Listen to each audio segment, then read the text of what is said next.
I transmigrated as a cannon-fodder wife. The story's over, and my villain husband is bankrupt. I can't just take his last bit of money and run, especially since he used to support me. As the cannon fodder, I'll do my part. I can fund the big boss, but I must wait before leaving. The big boss needs to have his own income or career first, so it will take some more effort. After sorting my thoughts, I started tidying up. Being cannon fodder means doing housework. When the boss went bankrupt and the money stopped, he just drank and cried, leaving everything in a mess. In this new apartment, it's lucky he's good-tempered and doesn't mind.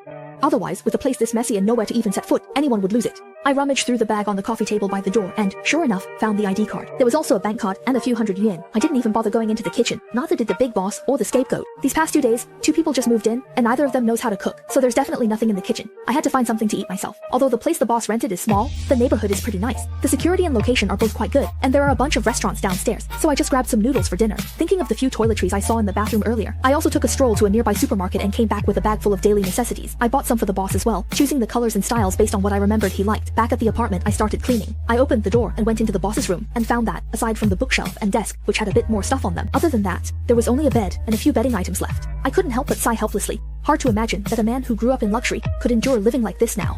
I wiped down the desk, organized the documents and such, then closed the door and went back to the living room to continue tidying up elsewhere. By the time I was almost done, it was already 10 o'clock at night. After washing up, I laid out some late-night snacks on the coffee table in the living room, planning to relax and enjoy the food I'd brought back. Just as I opened the packaging and was about to take my first bite, the front door across from me opened. I looked up in surprise and met a pair of deep, jet-black eyes. The owner of those eyes looked at me expressionlessly, then glanced around the room, a hint of surprise flashing in his gaze before his eyes returned to me. At the same time, I took a good look at him. He was an extremely handsome man, truly worthy of all the beautiful words the author used to describe him. But even his striking looks couldn't compare to his aura. I couldn't help but feel nervous. I'm not exactly subtle. Could someone like him really not notice that something's off about my vibe? His eyes made it seem as if nothing in the world could stir him. Did you hire a cleaning service? Do you still have enough money? His voice, like the sound of jade being struck, carried a faint, husky magnetism. I shook my head instinctively, feeling a bit awkward. No, I cleaned up myself. The other person was clearly surprised. We exchanged a glance, and he was the first to look away. He took off his coat and hung it on the large hook by the door. Suddenly he blurted out, "Sorry." I hadn't reacted yet, but when I looked up and saw where his gaze had landed, I quickly shook my head. No, you don't have anything to apologize for. Qin Buliang walked over and sat down on the sofa on the other side, pouring himself a drink. Pouring a drink, he said. Our assets are settled. All our property is gone. There's little left, but we're debt-free. I have 30,000 yuan. Once this is over, I'll start earning again. You still have 60,000 in your account. I've paid 6 months rent here. If you want a divorce, I'll give you another 20,000. You can keep living here until you find a new place. I know that Qin Buliang has been almost as generous as possible to a cannon fodder like me. Now, all our assets add up to only 90,000. What he means is, if we get divorced, he's willing to give me 80,000 of it, and let me stay here, including all the clothes. He definitely won't want those either. He would be left with just 1 room and 10,000 yuan. Seeing that I didn't say anything, Qin Buliang added, "From now on, I'll give you a portion of whatever I earn each month. At least 3,000 a month, okay? Because I don't know what the future will be like. This is all I can promise for now. If there's a chance to make a comeback, I'll make it up to you." I quickly shook my head. Qin Buliang fell silent. I realized my actions might have caused a misunderstanding and immediately explained, No, we're getting a divorce again. I don't need your money. Don't worry, I have enough. I've accepted reality. We'll save on housing costs, and I'll earn my own money. You don't need to put so much pressure on yourself. Many families don't actually spend that much a month. You're not getting a divorce, but yesterday you said you didn't expect me to say that. I remembered that yesterday, Pauge seemed really angry, saying the boss was useless and wanted a divorce, his face full of anger. I was drunk then. That's not what I meant. I've thought it through. I can't divorce you now. Since we're married, I won't divorce you now. From now on, I will take care of my own life. You don't need to worry about me. I can support myself, maybe even you. When I looked up, Qin Buliang's gaze was strange. I knew my reaction just now was too different from before, and I didn't know what to say for a moment. If you don't want a divorce, then forget it. Just tell me when you want a divorce. Qin Buliang didn't say anything more. Yu Yu's temples showed fatigue. He got up and went to the bathroom to wash up. I awkwardly lowered my head and continued eating. I heard Qin Buliang pause for a few seconds after entering the bathroom. He probably saw my completely different appearance after I tidied up. Then I heard the sound of running water and started washing up. After I finished eating, Qin Buliang also finished washing up and came out. I imagined that in this dream, there would be another awkward scene. His clothes covered. He was fairly well dressed, and with the handsome face of a Qianlu employee, he thanked me and went to his bedroom. Before going in, he politely told me to get some sleep. Staring blankly at the empty lunchbox in front of me, I grabbed my hair, feeling like I was dreaming. I sorted out my thoughts again, then went to wash up, went back to my room, opened my laptop, applied for a personal shop on the second-hand market online, and then shut it down and went to sleep. The next morning, I woke up at 6:30 as usual. I thought for a moment, then reluctantly got up, tidied up the materials I had laid out yesterday, cooked the porridge, and went downstairs to buy steamed buns and fried dough sticks. I was waiting for Qin Bu to come back. Liang just opened the door and came out. Even though it was early morning and he had just gotten up, he looked refreshed and showed no signs of having stayed up late. Hearing the noise, he looked up and saw the breakfast in my hand. His eyes widened involuntarily, probably thinking he was seeing things. "Good morning," I said, holding up the steamed buns and fried dough sticks. "I bought breakfast and also made porridge. Go wash up." After saying that, I went to the kitchen to check on the porridge, ignoring Qin Buliang's surprised look behind me. Because we had both stayed up late, I was worried that we wouldn't have enough energy, so I specially made red bean porridge very early. The porridge was almost done. I scooped out 2 bowls of the bowls Chungjing had bought yesterday, and then put the steamed buns and fried dough sticks in them. Everything was put on a plate, and eggs were boiled and side dishes were prepared. When Qin Buliang came out of the bathroom, what he saw on the dining table was a breakfast that could barely be called a feast. The scene in front of him was very warm and cozy, but Qin Buliang didn't feel anything special about his wife. He knew that they had been married for almost 3 years, and she had never had any talent for housework or cooking. The only thing she could do was shop. The information he had looked up before the marriage didn't mention these things, so it had all been a pretense. In Qin Buliang's eyes, the girl's intentions were too obvious. I gave her the reason I had thought of last night. Before there was Hua Rong and the housekeeper at home, so I didn't do anything. Now it was just the 2 of us at home. We don't have much money, so it's not good to keep going out. My cooking isn't great, but it's edible. If you don't mind, you can come back for meals later. So when Grandpa asked if you could cook, you were lying to him. Qin Buliang sat across from me and said this, then grabbed the spoon, took a bite of porridge, and put it in his mouth. "You fooled me. Is that all there is to it?" I quickly laughed it off. "My water bottle can't compare to Auntie's. I was thinking that Grandpa eats all sorts of delicacies, so I was too embarrassed to show off." That excuse was barely acceptable. Qin Buliang nodded. Actually, the taste was not bad. Qin Buliang drank the porridge very quickly, but only ate 1 steamed bun and 1 fried dough stick. Looking at his not-so-thin frame, I figured this little bit of food probably wouldn't be enough to fill him up. Seeing how elegantly he ate, I suddenly realized that making a man who'd never tired of excitement or drama eat such a small meal was indeed a hardship for him. Even if he'd fallen into a bad situation, he wouldn't become an ordinary person. I think this kind of life is normal, but for him, every day is probably torture. Unfortunately, I can't afford to provide him with delicacies right now, so I can only make him eat mortal food. After the meal, Qin Buliang wanted to help take the food to the kitchen, but I quickly stopped him. "It's all right, I can clean up. I can wash the dishes. You can go do whatever you need to do." Qin Buliang put down his chopsticks. "The business isn't finished yet. He should be back in the evening. Don't worry about me. Call me if I need anything." "Okay, go do your thing." After Qin Buliang left, I finally felt relieved. Even when this man came back and tried to hide his arrogance, his noble air couldn't be erased. His oppressive aura was still faintly visible. If I hadn't seen many people like this before, I might not have been able to stand it. I also had a lot to do today. Not only did I need to furnish the house, but I also needed to photograph those bags and clothes and sell them online. If I managed to sell everything, I could probably get over 1 million yuan for it. Then, whatever the boss wants to do, there will be enough funds. Also, I still need to study the online literature of this world, and then carefully consider. I decided to return to my old profession. My university major was interior design, but after graduation I didn't want it to be my main career, so I simply started writing. I occasionally borrowed money to draw illustrations and earn extra income, and sometimes I helped write other promotional materials or did some handicrafts on the side. Anyway, there were many ways to make money, and I've always been doing quite well. After finishing the dishes, I walked around the house, made a list of things I needed to buy, and went out. I've never been a fan of shopping. After buying the things, I came back, put them away, and then went to take photos of bags and clothes. I was busy all morning, but I only managed to take about 20 videos. At noon, I made myself a bowl of noodles, and as usual, took a nap until 2:30 p.m., then got up and continued taking photos. It took me the whole afternoon to finish taking photos of the bags. I'm exhausted. Before, all I knew was shopping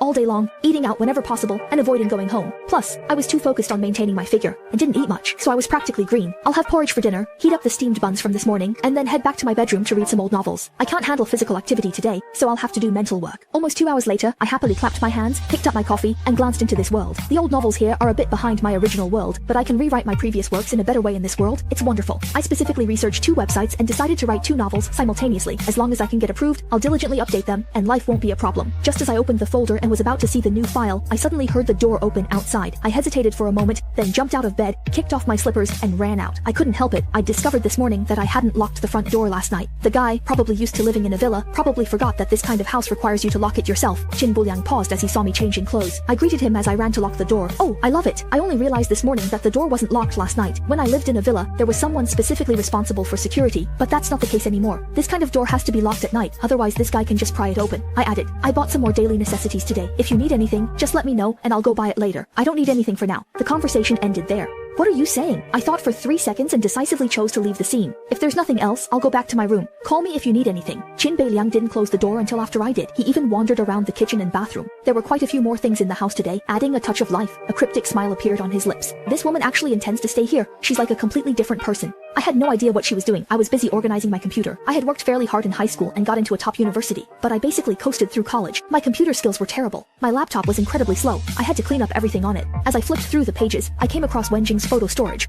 There were several folders inside, mostly containing selfies of the cannon-fodder, a nickname for a female student, a small portion of photos of her parents, some photos of university activities, as well as photos of assignments and collected pictures. The last folder had a bunch of random characters in the name. I opened it and lo and behold, it contained photos of the cannon-fodder and a man. This man looked like a social elite, quite handsome, but I didn't like his looks at first glance. He seemed like a refined scoundrel, especially when he smiled, which gave off a sinister vibe. Seeing how intimate the two of them were, my soul almost stood on end. I quickly checked the dates. Thank goodness all the photos were from before the wedding. I was terrified. I had kept a few less intimate photos. I quickly deleted the rest. I remembered that this man was the cannon-fodder's boyfriend from university, a rich second-generation heir, but they had broken up so long ago, there was no need to keep these things. Luckily, the king, a nickname for a female student, didn't care. Otherwise, if discovered, it would be a ticking time bomb. After I finished setting up the computer, it was almost time. At 11 o'clock, I yawned and immediately went to bed. The next morning, I got up even earlier than yesterday. I didn't go downstairs to buy anything, so I made fried rice, poured milk, and added 2 side dishes. I didn't have time to steam buns yesterday, so this was all I could eat this morning. By the time the mood was right, I had already prepared the meal. He came out after washing up, just in time to eat. You can even make fried rice? Qin Buliang looked at the fried rice with green beans, ham, beef, and lettuce in front of him, which once again refreshed his understanding of me. I can cook a lot of things, though not a lot, but I can still make home-style meals. They're not exactly gourmet, but you can eat pancakes, don't mind. Qin Buliang took a spoonful and put it in his mouth. Not bad, quite delicious. I was still thinking about today's plans, and didn't even look up when Qin Buliang suddenly said, "I'll be back for lunch today." I immediately asked, "What do you want to eat?" He replied, "Whatever you make, I'll eat, but I want to eat rice." I thought for a moment, how about my sweet and sour pork ribs, tomato and egg stir-fry, blanched lettuce, and egg drop soup? Can you eat that much? I think you can. Don't worry, go out and get busy. We ate around 12 o'clock. After eating, Qin Buliang tidied up. Shu went out, and I was still the one who cleaned up the dishes. After leaving the complex, Qin Buliang got into a car parked at the entrance. The driver was his former assistant, Shilong, also a friend his grandfather had chosen to grow up with. As soon as he saw him, Shilong handed him a paper bag. "No need for breakfast from Shuiji. I've already eaten," Shilong said. Shifei also made fried rice. Shilong's hand paused. "Miss Shi can cook? This is the first time I've known she can cook. Yesterday she made porridge, which I thought was unprecedented. When she said she could cook, I thought it was just boasting. But today, she actually made fried rice. At noon, I said I wanted to come back for lunch, and she said she wanted stir-fried dishes. Shileng Shengmei, could she be plotting something? I remember you and her used to keep to yourselves. He can't do anything." "Oh, right, didn't he say he wanted a divorce? I've already looked up the procedures. Why is he silent now?" Qin Buliang was leaning against the handcuffs. He said he wouldn't get a divorce, that he had accepted his current life and would live well and earn money, but he didn't want too much pressure. Could it be that Miss Shai couldn't stand it? "Go ahead and suffer. I'm willing to share the hardships with you. If that's the case, then he's not a bad person, is he?" Qin Buliang said indifferently. "I've been doing nothing in college. I've been married for over 2 years, and all I've done is spend money. One day I said I wanted a divorce, and the next day I changed my mind. What do you think?" Shilong didn't know what to say. He thought about it and realized that people say you can see a person's true character in times of trouble. Maybe she's just having a hard time. You don't know what a person is like until they experience something. We've seen quite a few people turn on each other recently. Maybe it's just that you can only see a good girl's true character when things happen. Qin Buliang didn't care much. "Let's go. Anyway, she won't affect the overall situation. Let's wait and see. I've been busy all morning taking pictures of clothes. I can't wear more than 80 sets of clothes. I'll keep about 10 sets to make a good impression. I can sell the rest and buy some ordinary clothes. I've only taken pictures of half of them in more than 2 hours." I looked at the clock on the living room wall, and it was already 10 o'clock. I thought I needed to go out to buy groceries. I left the supermarket with both hands on the ground and followed 2 big bags towards the community. Just as I crossed the road, I suddenly heard someone shout. I turned around and saw a handsome, well-dressed man. Looking closer, I realized he was the same man from last night's photo. As soon as I turned around, he rushed over. "Xiaoye, what's wrong?" I asked, glancing at my clothes and then at the question in my hand. "What's wrong? Why are you here?" I asked, puzzled. He replied, "I heard Qin Buliang is bankrupt, so I came to find you. You said it was a marriage arranged by your family, and you had to keep your promise. It was only because he was rich. Now he's bankrupt and penniless. Why are you still with him? Look at you now, shopping at the supermarket and buying groceries. Are you planning to cook for yourself? Come on, dump him and come back to me." I thought I misheard. "What did you say?" This man looked so affectionate. "Dump Qin Buliang and come back to me. I can give you a better life now. It hurts me to see you suffer. Your hands aren't for cooking. You shouldn't suffer like this. Come back to me, and I'll definitely make sure you have a good life." If it weren't for the memories of this man, I would have been moved by the deep affection in his eyes. Guan Liucheng, the second young master of the Guan group, was also a former boyfriend of the cannon-fodder. When he was with the cannon-fodder, he enjoyed her attentiveness, while mocking her for wanting to find a richer man. Although he was wealthy, he never spent a penny on the cannon-fodder. During their relationship, the cannon-fodder was always the one paying. He treated her with extreme care and superiority, only showing off his wealth when Qin Buliang approached her. Only then did he feign deep affection, trying to persuade her to reject Qin Buliang. The cannon-fodder had been genuinely sincere towards him, even sacrificing her own comfort to give him peanuts, afraid he would look down on her. This man, however, only wanted to toy with her. Fortunately, the cannon-fodder was relatively conservative, preventing him from succeeding. Initially, she wanted to reject Qin Buliang, but it was a twist of fate that she witnessed witnessed him kissing her best friend and saying he was just playing with her, which made her give up. It was precisely because of this, Hui only believed that money was the only reliable thing in life, which led to his later behavior of only knowing how to spend money. You could say this man bears at least half the responsibility for Hui's tragedy, and now this man has approached me, definitely not out of affection. I don't know what he's up to, but he's certainly up to no good, so I shook my head. I won't go with you. Where you came from, I'll go back to you. So-called husband and wife are supposed to share joys and sorrows. As his wife, I naturally have to stay by his side. No matter what happens to him, I can't just abandon him. Even if he's just temporarily unsuccessful, even if he's crippled or disabled, I'll still take care of him. This has nothing to do with hardship or lack of money, as long as he's not with me. I can't abandon her after the divorce, especially now that she needs me the most. Guan Liucheng looked at me as if I were a fool. Before, when she was rich, I received a lot of money every month. Although she didn't have time to compensate me, I could spend it as I pleased. Now that she's settled, even after the divorce, she agreed to let me live in our rented apartment and was willing to give me most of the remaining money. She's already done more than enough for me. Guan Liucheng couldn't believe it. Is this what you call good? If this isn't good, then what is? We didn't have any feelings for each other before. Based on character alone, it's already quite good that she's done this much. You say she's bad? Did you always complain when I was poor in college? I think I wanted to let you go, you rich guy. We've known each other for almost 2 years, and you haven't spent a single penny on our relationship. Even the gifts you gave me were flowers picked from the roadside. On the contrary, I've been working hard to earn money for you. But when Qin Buliang came to me, you told me not to go with him, and then you turned around and started dating my friend. Is that all you deserve? Guan Liucheng was about to speak, but I cut him off. And now you're coming to me not because you like me, but because you feel good about stealing Qin Buliang's woman. If you really liked me, since you knew all along that Qin Buliang would only give me money, why didn't you come to him when he was still in power? I was fooled by you before. It's because I like you, but ever since I found out you're a scumbag, I've seen things clearly. I'm not stupid. Guan Liu's eyes are strained and dark. What nonsense are you spouting? What kind of person do you take me for? I really like you. Did you misunderstand me because of what Qin Buliang said? I sigh. You overestimate yourself. Someone like Qin Buliang wouldn't mention you in front of me. He wouldn't even notice you. Only you keep staring at him, trying to find a sense of presence in front of him. This is what they say. The world is what you see. Go where you belong. I don't want to say anything harsher. The only people you can fool are those who like you. A girl like...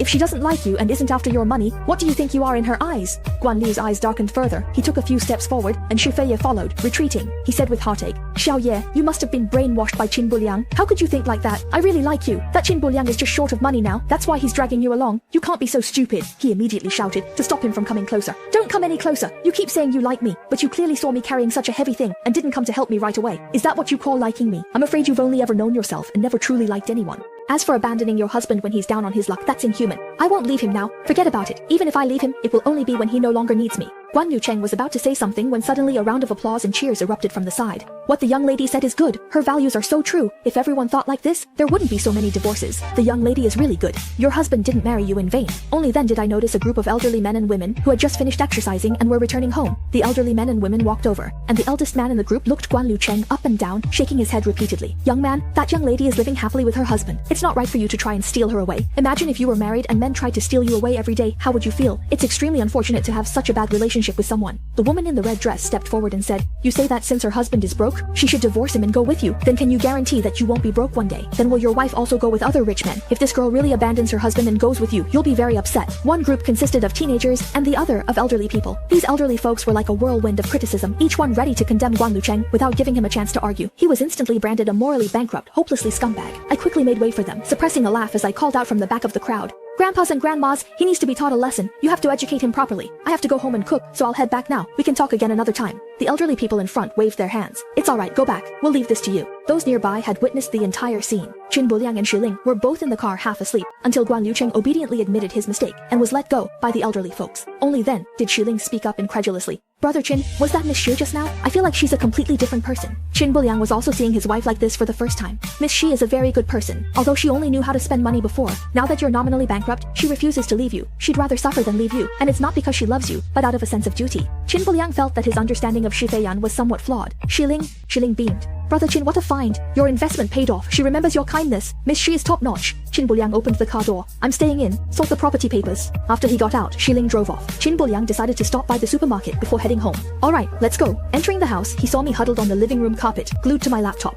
The room was filled with the aroma of meat as I typed. I glanced up at him, my hands moving rapidly as I typed. Qin Buliang placed the fruit he'd bought next to the coffee table and curiously walked over to watch my typing. He kept asking me. I've almost forgotten my major, but I still remember some other things I learned before. Plus, I've been reading novels a lot, so I'm fairly knowledgeable about this area. I'm planning to try writing web novels. You don't mind, do you? Qin Buliang thought it suited my situation. I don't expect you to make money from me, as long as you're happy. I knew this big shot probably wouldn't care about these things, and probably didn't understand them very well, so I changed the subject. The ribs were already cooked, and it would probably be another hour before we ate. Go ahead and do your work, he said. Qin Buliang nodded, went to wash up and change his clothes, and went into his room. He didn't come out again. An hour later, Shi Feiya knocked on the door and called him out for dinner. On the table were cool rice and vegetables, and the dishes looked quite plentiful. The bright red and green colors were quite pretty. Qin Buliang picked up a piece, put it in his mouth, and nodded. Not bad. It's quite delicious. That's good. Then you should eat more. My life has been a mess these past few days. You haven't eaten well or rested. You've worked so hard. I'll pour you a cup of lemon tea I made this morning and push it in front of you. This is lemon tea with a little honey to replenish vitamin C. Drink as much as you can. Don't complain about the sourness. Qin Buliang's probing eyes made him feel that the woman in front of him was a bad person. This didn't match the information he had found before or the 2 years they had spent together, but he hadn't really paid close attention to her. I can't say that the information I found before was completely accurate. I can only keep my doubts to myself. Actually, just thinking about it makes it clear. The Qin family used to be a family that others couldn't afford to associate with. When old Master Qin was alive, who would dare to cross the Qin family? And Qin Buliang was the most outstanding one since he was a child. Many people were used by their parents to grow up being compared to him. The resulting resentment is huge. Now that old Master Qin is gone, distant relatives only want to seize the family power. They want Qin Buliang to fail and won't help. Others just want to swallow the family assets. They are even more eager to kick Qin Buliang when he's down, relishing the sight of someone they once could only look up to now being trampled under their feet. Honestly, when I was reading the novel, I never understood why Qin Buliang insisted on not letting his few buddies help him. Clearly, if he had just accepted their help, he wouldn't have fallen so far. Unfortunately, our relationship isn't that close now, so I feel awkward asking him about it. Thinking about it, Qin Buliang was once a big shot, so he probably has his own reasons. I don't know how Qin Buliang felt about the meal, but I was definitely satisfied. I figure he probably didn't dislike my cooking either, since he had 2 bowls. I said, I'll clean up the kitchen, you don't need to do anything, I'll wash up after my afternoon nap. I tossed the dishes into the kitchen sink, washed some fruit, brought it out, and set it on the coffee table. Then I curled up there and kept typing, working on things I'd written before, so my speed was naturally very fast. Plus, my typing skills have long been honed. By the time the morning was over, I'd already finished a 2,000-word outline. At this rate, I estimate that if I write 20,000 words tomorrow, I can submit my work. I plan to write a few more stories before any results come out, casting a wide net. Right now is a special time, and I really need money. I don't understand business matters, so all I can do is earn more to ease the pressure on the big boss. Qin Buliang went back to his room again and closed the door. I have no idea what he was doing inside. Around 1:30, I forced myself to shut down the computer and went to take a nap. The living room instantly became quiet. In his own bedroom, Qin Buliang hesitated for a moment before replying to his brother Xiaoxi on his phone. Forget it, let me see how he does next. Don't look into his past for now. It's only been 2 days. Maybe I'm just overthinking it. Let's wait a bit longer. Less than an hour later, my alarm went off. I got up from bed, feeling a little dizzy. Feeling dizzy, I shuffled to the bathroom in my slippers. The door was closed, and I mentally berated myself for closing it. Then, grabbing the handle and yanking the door open, I was about to step inside when I looked up and bumped into someone face to face. I blinked again, and expressionlessly closed the door again. Then, suppressing my embarrassment, I called out an apology from the person handling the situation. I snorted, thinking I was the only one. Afterward, I covered my face and ran to my room, slamming the door shut, wishing I could kill myself for bumping into my husband, a famous doctor. The bathroom in winter was so awkward. It took me a while to regain my composure and lead the way out of the room. Qin Buliang happened to be coming out of the bathroom, and we bumped into each other again, face to face, even though there was a 4 or 5 meter between us. Qin Buliang cleared his throat and said, "It's okay, don't be too embarrassed. This house is small, we'll see each other all the time. You'll get used to it." I nodded repeatedly, and then asked curiously, "You're not going out today? I finished what I needed to do today, so I won't be going out this afternoon. Is there anything I can help you with while I'm away?" I wouldn't have remembered if he hadn't mentioned it. Oh right, the light on the balcony and that lift-style drying rack seemed to be having issues. Do you know how to fix them? I felt pretty unsure, even though this is a basic skill that most ordinary men would have. But for a big shot like Qin Buliang, he likely just replaces things instead of fixing them. He probably never learned this skill. Sure enough, Qin Buliang stopped. "Let me give it a try, I'll go take a look first," I said. "If it doesn't work, I can call someone to come fix it later." Qin Buliang paused, his voice calm. "I haven't checked it yet." All right, I replied. Even big shots have their pride. Thinking that maybe he wasn't familiar with these things, I hurried into the living room to move things. I found the tools and brought them over. Qin Buliang was just lowering the clothes rack to its lowest position. He checked the connectors on both sides. All the tools were here. "Call me if you need a hand, I'm going to write." I wanted to be helpful without watching the boss get frustrated. I set things down and left. I went to the living room to write. I opened a web page and looked up contact details for local repairmen. I noted it in the notebook, then opened it. I kept writing. Deeply absorbed, I forgot the balcony situation. Once finished, Qin Buliang said, "I do more than just make money." His serious look was actually quite cute. No matter whether this man succeeds or fails in business, his looks are truly flawless. As the most handsome man in the author's stories, even when he's expressionless, he's still extremely good looking, in my opinion. Facing such a man unmoved is impressive. Qin Buliang glanced at me meaningfully and turned away. I returned to the coffee table and continued typing. I finished a page, then quickly checked the second-hand site. Wow, look at that. I've already sold 12 bags and 2 sets of clothes. I don't really understand the value of those designer items, so before listing them, I always checked the prices online first. Then I sold them at 20% discount. Many were still unopened, but I worried that later. I needed the money quickly, so I didn't price them high, fearing it would scare people away. Surprisingly, they sold quite quickly. After recording all the shipping addresses I needed, I rushed into the room to find the bags and clothes. Half an hour later, everything was packed up and ready for pickup. The delivery person also arrived and Qin Buliang probably heard the commotion and opened the door to come out. What are you doing? Realizing something was off, Qin Buliang frowned. While asking the delivery person to record the item grades, I replied without even looking up. I had too many clothes and bags before, so I don't go out now, and they take up too much space, so I sold some today. I need to ship them soon. Qin Buliang grabbed my hand while I was scrolling. We don't need to sell things yet, he said. Honestly, they just take up space and are outdated. Since I won't use them, it's better to sell them for cash. That way I can buy any new products I like later. I can still buy them, saying this is enough to convince the boss. That should save face, right? I don't know what I said to upset the boss. He held my hand trembling, then let go. Buying new things? I wouldn't dare. One bag costs tens of thousands. That's 6 months of living. If I buy more, I'll be broke. Even though I was complaining like this in my heart, I didn't show any of it on my face. Men, after all, care about their pride. I put on a smile, waiting for him to buy me a new bag in the future. Qin Buliang stared at the face. Familiar, but changed.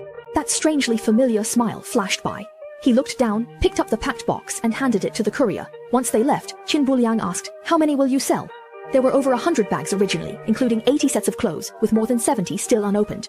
I'll sell most. I sold over 30 of the 50 bags, keeping 20 for myself. That feels right. I'll keep 30 outfits and sell the rest. Surprisingly, Qin Buliang just nodded without a word. He just casually picked up an apple, started eating it, and sat down on the sofa. For a moment, I couldn't quite figure out what he was thinking, nor did I know why I was doing this myself. Did I hurt his male pride? But life is always more important than these messy thoughts. Even if he minds, there's nothing I can do. This morning, I've already checked, and right now, the housing prices here have only gone up halfway. I also don't know what the boss is planning, or whether he'll really make a comeback in the future. But no matter what happens, I have to find a way to sell this apartment first. If I sell my bags and clothes, I should be able to make a down payment by then. I'll give the boss the rest and pay off the house alone. That way, if the boss fails to recover, we'll still have a place to stay. I curled up by the coffee table, mind wandering, staring blankly at the screen. Suddenly, something appeared. It was a peeled apple. The fragrance of the apple wafted over, and the peel had been removed evenly and beautifully. I couldn't help but swallow. Captain Qin Yang handed me a peeled apple. "Sorry to bother you, boss," he said, but a man with no patience for women was now doing this. He peels an apple beautifully. After all, it was your money. I'm grateful you never minded my spending. To my surprise, Captain Qin Yang actually smiled, despite usually being so expressionless. Although he's not particularly cold, he still doesn't feel approachable. But now when he suddenly smiled, I was completely stunned. In this world, how could there be such a handsome man? "Don't worry, I'll definitely buy you even more bags in the future." I nodded instinctively. "I believe you. You'll be back. I'll wait. Next time, buy me another bag. Keep going." Smiling, Qin Buliang headed to his room. Out of sight, amusement flashed in his eyes. I rushed to finish 10,000 words. For dinner, I made porridge and stir-fry. We ate quickly and returned to work. By midnight, I hit 20,000 words. Next morning, Qin Buliang left after breakfast while I submitted my manuscript. I saw 8 more items sold online. Bags and a set of clothes. It felt like the money for rice was constantly flowing into my wallet. I was in a great mood. I had just finished organizing my manuscript and sent it out when I heard someone knocking at the door. As I got up to open it, I heard a woman's voice outside. It sounded like she was calling for Zhong Fei. Zhong Fei. Who is it? Opening the door, I tried to remember, but despite my efforts, I couldn't recall them. Wondering who it was, I opened the door to find a woman looking like a Rayleigh magazine model. She immediately scanned me with a girl's typical gaze, sizing me up. It felt awkward. She asked, "Can I come in?" and started pushing past. Not knowing her, I blocked the way and asked who she wanted. She said, "If you're Shifeian, I'm here for you, Brother Qin." I realized I couldn't kick her out, so I closed the door and poured her a cup. I set her tea down, but she left it untouched and departed at dawn. "What do you want?" I asked. "Plenty," she replied. "Honestly, you're pretty, but you lack background and talent. Brother Qin settled for you. He only married you to repay Qin Yuyu's favor. Years later, you've provided no children or career support. All day, all you do is shop and play. Aren't you ashamed?" I cut him off, nearly in tears. "Tell me, how do you know Qin Buliang?" Zhongfei looked up proudly. "Brother Qin and I grew up together as childhood sweethearts. He has always treated me especially well. If it weren't for you, we might have already been together a long time ago." I searched my memories for a long time, but still couldn't find anyone named Zhongfei. "But I've never even heard of you. Isn't that obvious? Would Brother Qin ever mention me in front of you if we really were childhood sweethearts?" It seems that Qin Buliang really wouldn't bring it up in front of a side character. First of all, if they're not close, he wouldn't bother mentioning it either. I nodded. "So, what's your purpose in coming to see me? Right now, Brother Qin is in need of help." "How can you have the nerve to keep dragging him down? My dad has already agreed that as long as we get married, he'll help Brother Qin turn things around. So you should divorce him. If Qin Buliang wants to divorce me, he can just come directly. Why send you to tell me? He can tell me himself. It's not like I'm shameless, or is this your idea?" Zhongfei glared, looking disgusted. "Brother Qin wouldn't do something so tasteless. Of course he's embarrassed. That's why you must act. You've spent money, but never really helped him. He's never made things hard for you. Now that he has someone else, you're just dragging him down. Propose the divorce yourself, so you both save face. This is what Qin Buliang wants. I just focus on the main point and confirm it again, but Zhongfei is impatient. This is what I mean. Why don't you understand yet? Brother Qin isn't the kind of person who would do something like this now. What's needed is for us to take the initiative to help him. If you divorce him first, then I can proceed, marry him, and only then will he be willing to accept my dad's help." I shook my head. "If this is what Qin Buliang wants, then of course I have no problem bringing up divorce. But you're saying this is what you want. So I'd like to ask, before I married Qin Buliang, were you and he in a relationship? Did he love you?" Zhongfei paused while drinking water and said, That's not important. He's just not good at expressing himself. Besides, he doesn't like you anyway. I can help him, but you would only drag him down. I'm 100 times more suitable for him than you are. I shook my head again. You're wrong. Maybe I don't know Qin Buliang's character all that well either, but I'm certain that he would never accept your father's help, especially since this help comes in exchange for marrying you. You think persuading your father to help him is good for him, but you never considered, if he uses your father to return, what's his future? He'll never escape the stigma of relying on a woman. I barely know Qin Buliang. The villain there would never rely on a woman. In fact, had he just yielded, he wouldn't have faced such struggles, risks. How could someone like that accept using his own marriage as a bargaining chip to make a comeback? At least in the short term, he wouldn't. As for the marriage between the cannon-fodder and Qin Buliang, it was purely to repay a debt of gratitude to Qin Buliang. Back then, whether it was for his grandfather or for his reputation, he chose to accept this marriage with Zhongfei. In this situation, it's different. Others wouldn't criticize him. They would only say he's a man of principle, and he has always been the dominant one, so it wouldn't make him feel uncomfortable. Actually, I don't mind it either. But divorcing Qin Buliang is definitely not like that. To those expecting a divorce over his health, I said no. Qin Buliang's choices are his, and I respect that. Zhongfei seemed as if he'd had his tail stepped on and suddenly exploded. How can you be so selfish as a woman? Brother Qin has already done everything he could for you, and now that he finally has a chance, you want to personally destroy it for him. You're truly disgusting. My expression turned cold. I was disgusted by Joe. Miss, I've already been polite enough to you, not to mention you suddenly showed up here today. With such talk, you seem like a homewrecker ruining my marriage with Qin Buliang. Why are you meddling? Even if you're helping him out of kindness, you shouldn't have come looking for me. I'm saying all this. If you want to help him, go talk to him yourself. I can't make decisions for him, and I'm not the type to cling on and refuse to divorce. Just think about this for a moment. Think about it. If he liked you, why didn't you marry before he met me? You insist he doesn't betray people, but you're the one betraying her now. You're just satisfying your own feelings, not thinking of her. Have you considered the facts? Honestly, I see no real love for her in you. All I see is someone trying to fulfill their own selfish desires. Yet you still think of yourself as deeply devoted, your face flushed with sorrowful anger. What right do you have? You're just a woman who spends money. I stand proud because I am still, in name, her wife. As long as I am her wife, I have every right to speak out against anyone who tries to come between us. Maybe in the past, all I did was spend money and never helped her, but back then, she agreed to let me. She is an adult and a mature man who shoulders the entire Qingshu group. When she married me, she should have already thought all of this through. He doesn't even mind, so why are you so anxious? If you want to marry him, then go and tell him. As long as you two reach an agreement, I won't say another word and will divorce him right away. I absolutely won't hold him back, and I definitely won't make things difficult for him. So why are you telling me all this? He would never agree to it. You have no shame. Zhongfei angrily slammed her cup down on the table, while I calmly played with my own cup.